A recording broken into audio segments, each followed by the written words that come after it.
warahmatullahi wabarakatuh. Halo netizen semuanya. Kembali lagi bersama saya Nurhayati Eka Saputri dalam acara Netizen Bertanya, Gus-Gus Menjawab. Nah, pada edisi kali ini kita akan membahas tentang tema yang lumayan berat nih teman-teman. Jadi yang punya masalah berat-berat itu tolong disingkirkan dulu. Nonton ini nanti kalau nggak disingkirkan keberatan nanti. Nah, ini berhubungan dengan hutang. Nah, ayo siapa yang punya hutang nih? Nah, ini tuh ngomong tentang hutang, padahal hutang itu kan nanti juga akan dihisap ya. Nah, ada yang bilang bahwa sebutir nasi aja tuh akan kena hisap gitu. Nah, apalagi hutang. Nah, kita akan membahas tentang hutang di dalam tema kali ini. Nah, sekarang kita sudah ditemani oleh narasumber kita, narasumber yang luar biasa yang nanti akan membahas tentang hutang, tentunya dengan banyak sekali referensinya ya teman-teman semuanya. Jadi jangan lewatkan, tetap pantengin terus Nuswa Channel. Nah, sekarang kita sudah bersama dengan Gus Musta'in Nasuha. Assalamualaikum Gus Musta'in. Waalaikumsalam warahmatullahi. Sehat-sehat nih Gus? Alhamdulillah sehat. Alhamdulillah sehat. Harus sehat Gus supaya bisa menemani teman-teman Nuswa semuanya ini. Nah, teman-teman, ini ada beberapa pertanyaan tentang hutang. Yang pertama ini, wah ini lumayan berat ini Gus. Nah, ada pertanyaan seperti ini. Berhubungan dengan hutang negara Gus. Masya Allah. Hutang saya sendiri saja saya bingung, apalagi bahas hutang negara nih Gus. Hutang puasa. Nah, betul sekali Gus. Nah, ini ada pertanyaan yang seperti ini. Gus ingin bertanya, kalau kasusnya seperti ini bagaimana? Hutang luar negeri Indonesia itu banyak sekali, sampai triliunan. Sementara ada rencana tambahan utang untuk revitalisasi alutsista 1,7 triliun. Padahal di alam barzah kan semua laku kita dipertanggungjawabkan. Nah, dan yang paling krusial itu hutang. Pertanyaannya, konsep hutang luar negeri ini siapa yang akan menanggung Gus? Apakah semua rakyat Indonesia menanggung atau pemimpin yang melakukan action untuk keselamatan rakyatnya? Nah, kemudian apakah ada referensinya berhubungan kalau nasi aja tuh sebutir tuh dihisap nanti di akhirat. Nah, apalagi ini berhubungan dengan hutang. Apakah nanti masyarakat Indonesia akan tertunda masuk surga karena hutang atau bagaimana? Nah, ini mohon penjelasannya dari Gus Musta'in. Monggo. Bismillahirrahmanirrahim. Assalamualaikum warahmatullahi wabarakatuh. Rabbi shrah li sadri wa yassir li amri wahlul 'uqdatam min lisani yafqahu qawli wahdi qalbi wa sabbis lisani bihaqqi sayyidina Muhammad. Mencintai negara adalah kewajiban bagi setiap umat muslim. Hukumnya wajib. Allah berfirman di dalam Al-Qur'an, "Innalladzi faradu 'alaikal Qur'ana laradduka ila ma'ad." Imam Syekh Ismail Haqqi Al-Hanafi Al-Khalwati dalam kitabnya Tafsirul Bayan mengatakan ini dalil bahwasanya bahwa mencintai tanah air merupakan kewajiban setiap orang yang beriman. Salah satu bentuk cinta kita adalah yaitu tidak ridho ketika negara kita dalam keadaan bangkrut dan seterusnya. Tadi pertanyaannya memang baru disampaikan dan seingat saya tahun 2020 saja utang kita itu andaikan dibagi kepada seluruh rakyat Indonesia itu per orang itu dapat 20 juta. Jadi baru lahir sudah punya utang 20 juta itu. Nah, bagaimana dengan 2021 saya kurang tahu. Dan saya yakin lebih banyak karena kemarin kita mengambil utang kepada yaitu untuk corona itu. Yang pertama saya mengajak kepada kita semuanya, monggo kita semuanya senantiasa husnudzon atas apapun takdirnya Allah Subhanahu wa taala. Ini kita adalah orang yang beriman. Kita husnudzon.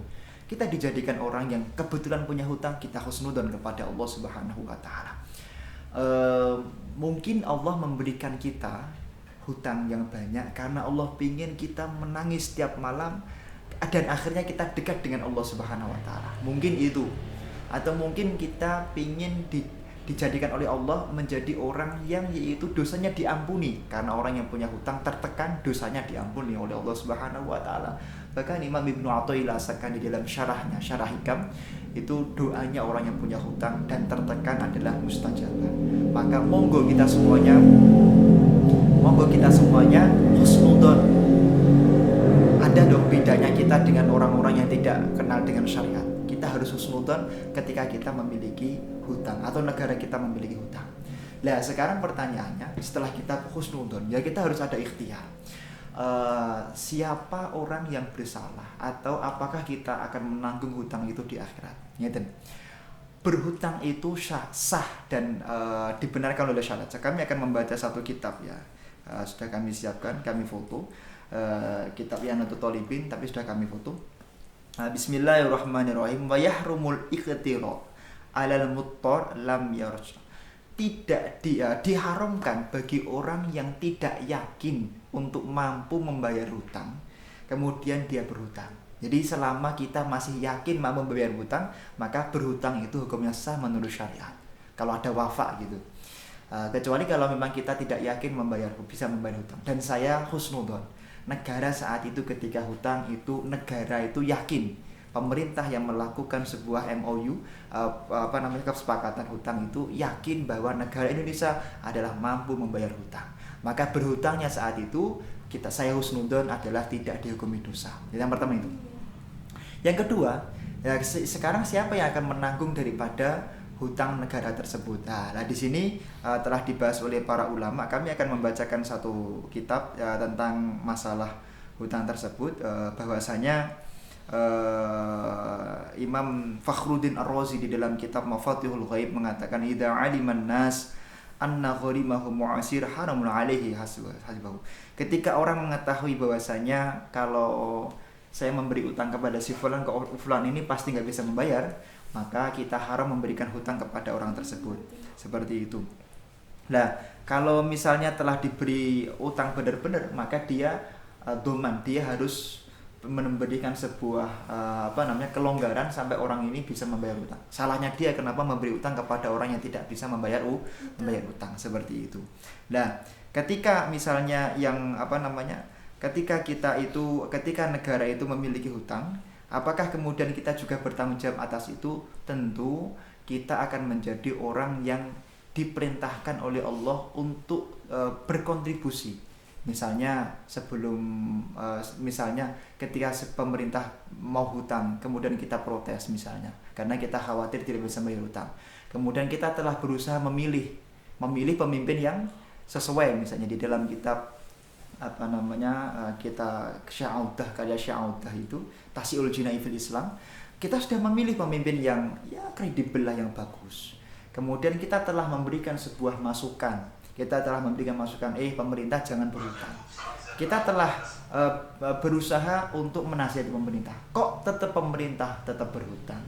Kemudian sampai tidak bisa membayar hutang, maka tidak ada kewajiban kita dan kita tidak akan menanggungnya di akhirat. Nah, seperti itu. Tapi kalau kita misalnya sengaja untuk memilih pemimpin yang tidak kredibel atau memilih pemimpin yang karena disogok, kemudian pemerintah melakukan sebuah kesalahan karena kita memilih tadi, atau kita benar-benar tidak peduli kepada pemerintah sehingga pemerintah melakukan kesalahan, maka kita pun akan bertanggung jawab atas kesalahan pemerintah tersebut. Jadi dilihat bagaimana proses awal. Maka monggo kita semuanya peduli kepada negara. Jangan sampai kita kemudian acuh kepada negara, karena mencintai negara adalah salah satu perintahnya Rasulullah SAW. Jadi tidak ada kewajiban bagi kita atas hutang asalkan kita telah berusaha menjadi rakyat yang baik sesuai dengan syariatnya Allah Subhanahu wa Ta'ala. Ya, terima kasih Gus. Sudah dijawab untuk pertanyaan yang pertama tentang hutang, nggih. Jadi kita itu rakyat Indonesia insya Allah tidak menanggung dosanya itu, nggih, asalkan kita sudah berusaha menjadi rakyat yang cinta tanah air dan mendukung pemerintahan. Nah, ini masih berhubungan dengan hutang, Gus. Di sini ada yang bertanya, Gus ingin bertanya, dalam kitab Risalah Kusyairiyah karya Abdul Qasim Al-Kusyairi, kemiskinan itu jadi makom spiritualitas, makom para sholih menuju Allah. Nah, tapi sementara miskin dalam pandangan negara itu masalah yang harus diselesaikan. Nah, bagaimana memandang kasus ini, Gus? Padahal kan kemiskinan itu kalau dari pandangan negara itu memang permasalahan yang memang harus kita selesaikan seperti itu, Gus. Nah, mohon penjelasannya, Gus Musta'in. Terkait masalah miskin, miskin di sini para ulama berbeda pendapat tentang memaknai miskin itu sendiri. Yang sering kami sampaikan adalah tentang memaknai miskin dalam artian berhak menerima zakat. Itu sering kita nasihati. Yang dimaksud miskin menurut syariat itu, menurut Imam Syafi'i itu adalah ketika pendapatannya tidak mencukupi daripada kebutuhannya. Itu miskin menurut Imam Syafi'i. Kemudian Imam Sarkozy itu mengatakan di dalam kitabnya yang dimaksud miskin ya orang yang tidak memiliki apa-apa atau orang yang memang berkebutuhan khusus sampai minta-minta, itu miskin. Imam Maliki misalnya di dalam Mawahibul Jalil atau Mukhtasar Khalil, miskin itu ya orang yang orang yang memang tidak memiliki pekerjaan atau tidak memiliki apa-apa, itu miskin. Miskin terkadang miskin itu tidak jelek, tapi juga terkadang jelek. Maka Imam Ibnu Taimiyah di dalam Majmu' Fatawanya di sana membahas lebih utama mana, seorang miskin yang sabar atau seorang kaya yang bersyukur. Di sana ulama berbeda pendapat. Ada yang mengatakan miskin yang bersabar itu lebih afdal daripada kaya yang bersyukur. Kenapa? Karena nanti dia akan lebih taisir, lebih mudah untuk cepat menuju surganya Allah Subhanahu. Enggak dihisab. Tapi orang yang kaya itu menurut sebagian ulama yang lain, orang ini lebih afdal. Kenapa? Karena dia bisa sedekah, dia bisa membantu orang lain, dia bisa membantu dakwah, dia bisa beramal soleh, sehingga menurut sebagian ulama yang lain itu adalah lebih afdal. Syekh Abdul Karim Al-Qushairi di dalam kitab Risalah Qushairiyah menurut saya itu tidak berpendapat saklek seperti itu, karena kami juga mengajar kitab itu di pondok di Joglo dakwahnya Kerugi itu. Beliau berpendapat bahwasanya setiap orang itu harus bersyukur kepada Allah atas setiap posisi yang Allah berikan. Menjadi orang kaya, alhamdulillah. Menjadi orang miskin, maka bersabar. Maka keduanya akan menjadi ahli surganya Allah Subhanahu wa taala. Memang negara itu diwajibkan di dalam konstitusi, di dalam supreme of the land-nya itu untuk mengentaskan kemiskinan. Cuman pemaknaan miskin dalam negara kan berbeda kadang-kadang ya. Ada yang memaknai miskin itu karena nggak punya harta atau rumahnya kurang layak dan seterusnya. Yang mana memang pemaknaan miskin terkadang beda dengan pemaknaan dalam syariat. Yang jelas ketika miskin itu menjadikan sebab semakin jauh dari Allah, maka kita harus berusaha mengentaskan kemiskinan tersebut. Kadal faqru ayakunal kufro. Sangat dekat sekali, yaitu kemiskinan atau kefakiran kepada kekafiran, seperti itu. Kita melihat banyak sekali orang muslim yang karena jauh dari rezeki atau dekat dengan kemiskinan, kemudian adanya yaitu murtad, berusaha memurtadkan mereka dengan memberi mie dan seterusnya. Maka terkadang dalam posisi tertentu miskin itu adalah sesuatu yang harus dijauhi, seperti itu. Tapi dalam posisi yang lain kita tidak boleh suudzon kepada orang yang miskin. Terkadang Allah itu memberikan cobaan kepada kita, dijadikan orang yang berkekurangan atau dijadikan orang yang punya masalah, bukan karena Allah benci kepada kita. Tapi di dalam kitab Minhajul Abidin, Imam Ghazali mengatakan terkadang Allah melakukan itu karena Allah ingin kita itu butuh kepada Allah Subhanahu wa taala. Dikatakan Imam Syekh Hasan Al-Khawbawi menukil sebuah hadis, ma min sautin ahabbu 'indallah. Ada satu suara yang paling Allah cintai di dunia ini, yaitu suara rintihan orang yang berdosa, orang yang punya masalah, orang yang kemudian tertekan, kemudian dia merintih, menangis, butuh kepada Allah Subhanahu wa taala. Maka itu adalah keadaan yang sangat dicintai oleh Allah Subhanahu wa taala. Maka kalau berbicara miskin dari segi negara, ya kita harus tuntaskan, karena itu adalah kewajiban bagi kita. Mengemis itu adalah larangan di dalam syariat. Keputusan lembaga Bahsul Masail. Kemudian makanya mari kita entaskan kemiskinan. Kalau ada saudara kita lihat negara Brunei Darussalam. Brunei Darussalam adalah negara yang tidak ada mustahik zakatnya. Nah, ini nggak ada fakir miskin. Kenapa? Karena di sana semuanya mengeluarkan zakat. Maka misalnya kalau kita mau mengeluarkan menjalankan ibadah, menjalankan kewajiban kita zakat, sedekah, infak, insya Allah kemiskinan di negara kita akan dientaskan oleh Allah Subhanahu wa taala. Terima kasih Gus untuk jawabannya. Sudah dijelaskan sampai miskin dari berbagai mazhab, kemudian miskin dari pandangan negara sendiri seperti apa yang harus kita tuntaskan. Nah, kemudian ini masih berhubungan dengan kategori miskin, Gus Mustain.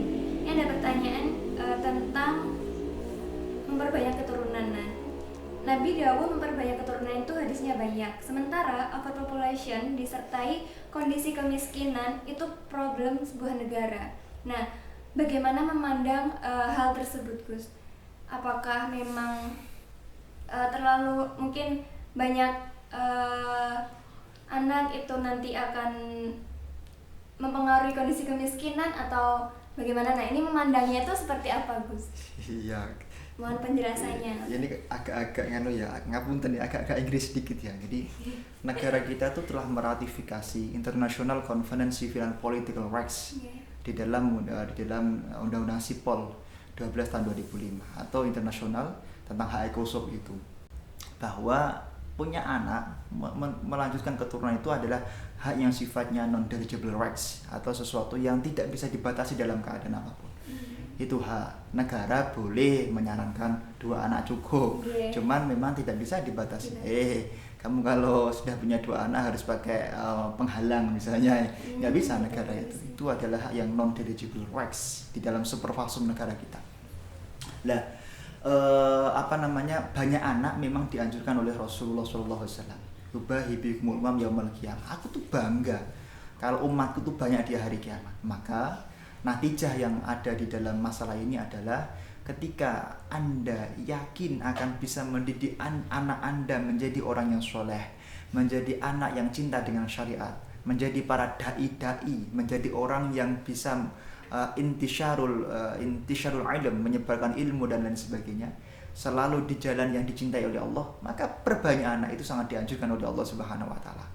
Nah, kemudian kalau Anda tidak mampu karena khawatir nanti tidak mampu untuk membiayai dan seterusnya, ada kekhawatiran itu, atau tidak mau mendidik anaknya menjadi orang yang soleh, maka dicukupkan untuk berapa anak sesuai dengan kemampuan Anda sendiri.